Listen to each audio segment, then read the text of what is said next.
Hi, I'm Desiree Williams. This is Jason Todd, and we're here for a Marathon Minute. So Jason is president of Flat Out Events and the race director for the Newport News One City Marathon. So Jason, the big topic today is traffic. People in Newport News really want to know what's going on traffic-wise and how they'll be impacted. Sure. Well, before we even get into it, we want everyone to know that if you visit the onecitymarathon.com website, you can actually find all the documents that tell about traffic, lane closures, no parking areas. Once on the website, if you click on the race details tab, and then there's a traffic and parking tab as well, all those documents are on there. So a lot of great information on the website. Obviously, we start at Newport News Park.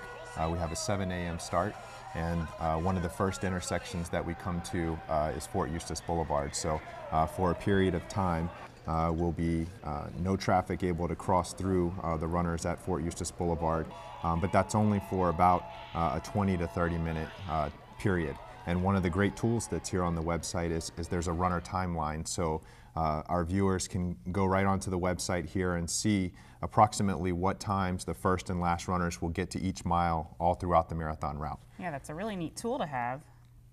Yeah, it's very useful. So, from Fort Eustis Boulevard, we go on to Industrial Park Drive, which really, on a Sunday, there's not too many traffic impacts for the community there, but we do cross Jefferson Avenue on our way over to Warwick Boulevard. So that's another area that people would want to be aware of, and our time frame for that by 8 o'clock, we'll be across and headed towards Warwick. So pretty early in the morning, we're out of the way there. Perfect. But then we come to Warwick for the first time after being on Industrial Park Drive, and so that's about 4 miles into the marathon route.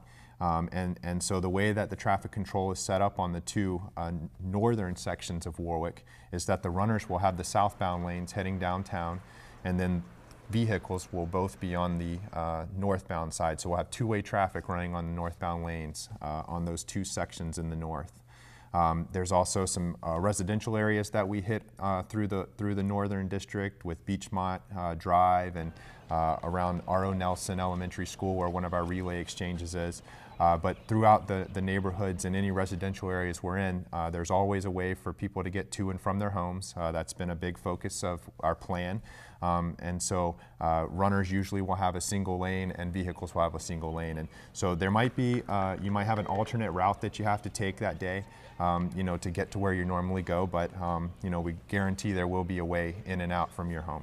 Right, so you guys have this pretty much down to a science, but I'm sure you learned some things from last year, Oh, right? we definitely learned some things, and we have a committee that really planned this out cone by cone, where we're going to put materials, and there's a lot of support from traffic engineering, the police department.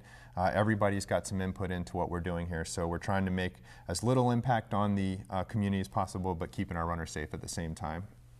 Some may remember that we went across in front of the James River Bridge last year, and that did cause some disruptions to traffic, so we've made some adjustments this year.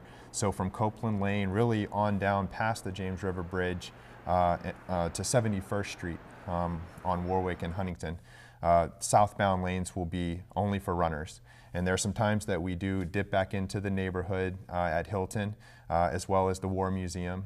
But instead of going across the foot of the James River Bridge this year, we're going to come back out to Warwick at the YMCA, and then we're going to make the right turn heading down towards downtown. If you need to go south, what you'll need to do is get onto the northern side of Warwick and then use one of the east-west connectors to get over to Jefferson and then go south from there. And we want to make sure that anyone that's heading downtown that morning for the celebration or some of the other races, the 8K and Nautical Mile, that they also use these alternate routes, because there will be a time when the traffic control plan is put in place and goes live, and they'll stop allowing traffic downtown. So we want to encourage everyone to head Jefferson or the interstate and get off on 36th Street or one of the exits downtown that puts you right into the downtown area. Once we're out of your neighborhood, we're out. So, come on down to the celebration, join us at the finish line, and have a great time with us. You can access all the traffic information online at onecitymarathon.com, or you can pick up the phone and call 311 to get answers. And of course, we try to give you as much information as we can right here on NNTV. So Jason, thank you again for being with us today. Sure. So if you haven't done it already, go to onecitymarathon.com where you can register to run, walk, or volunteer, and we hope to see you at this year's Newport News One City Marathon.